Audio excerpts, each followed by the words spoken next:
Hello, hello, hello! Panibagong araw, panibago na namang kaganapan. Narito na naman ang inyong lingkod na si Ate Sarge. At ngayon, pupunta na naman kami sa ibang lugar kung saan magde-decor tayo para sa isang selebrasyon at binyag ng ating minamahal na client. So ngayon, ang aming team ay car.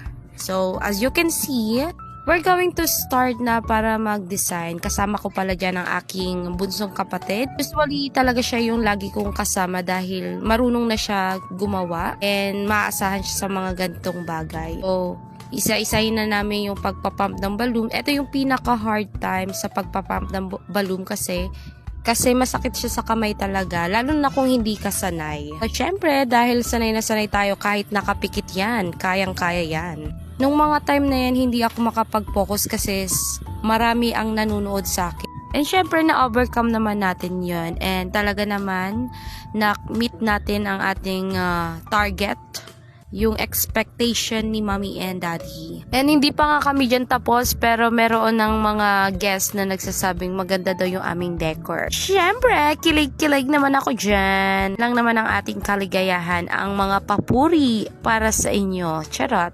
By the way, first birthday and binyag din itong celebration na ito